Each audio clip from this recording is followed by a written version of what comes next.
Genesis chapter 44. A silver cup and a sack. Now Joseph gave these instructions to the steward of his house. Fill the men's sacks with as much food as they can carry, and put each man's silver in the mouth of his sack. Then put my cup, the silver one, in the mouth of the youngest one's sack, along with the silver for his grain. And he did as Joseph said. As morning dawned, the men were sent on their way with their donkeys. They had not gone far from the city when Joseph said to his steward, "Go after those men at once, and when you catch up with them, say to them, 'Why have you repaid good with evil? Isn't this the cup my master drinks from, and also uses for divination? This is a wicked thing you have done.'" When he caught up with them, he repeated these words to them, but they said to him, "Why does my lord say such things? Far be it from your servants to do anything like that.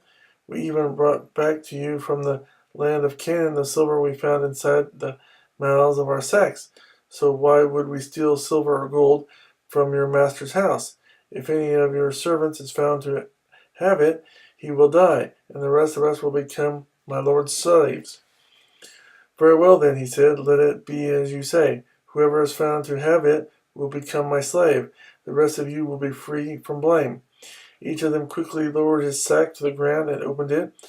Then the steward proceeded to search, beginning with the oldest and ending with the youngest, and the cup was found in Benjamin's sack. At this they tore their clothes. Then they all loaded their donkeys and returned to the city. Joseph was still in the house, and when Judah and his brothers came in, and they threw themselves to the ground before him, Joseph said to them, "What is this you have done? Don't you know that a man like me can find things out by divination?" "What can we say to my lord?" Judah replied. "What can we say? How can we prove our innocence? God has uncovered your servant's guilt. We are now my lord's slaves, we ourselves, and the one who was found to have the cup." But Joseph said, "Far be it from me to do such a thing. Only the man who was found to have the cup will become my slave. The rest of you go back to your father in peace." Then Judah went up to him and said, "Please, my lord, let your servant speak a word to my lord.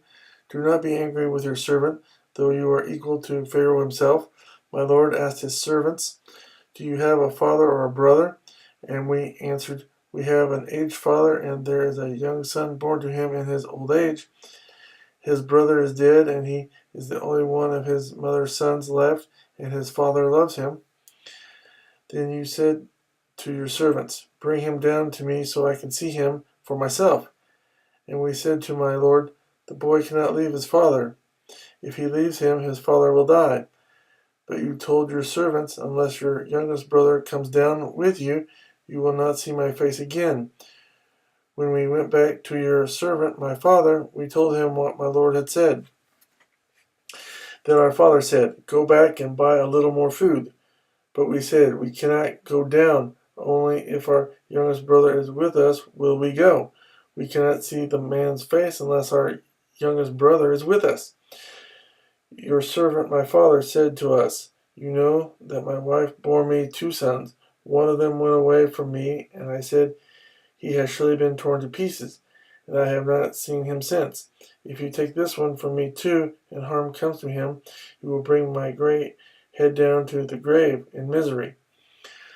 So now, if the boy is not with us when I go back to your servant, my father, and if my father, whose life is closely bound up with the boy's life, sees that the boy isn't there, he will die.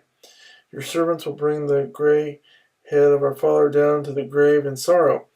Your servant guaranteed the boy's safety to my father. I said, "If I do not bring him back to you, I will bear the blame before you, my father, all my life.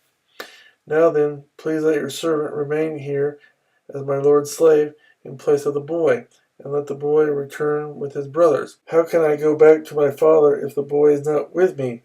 No, do not let me see the misery that would come upon my father."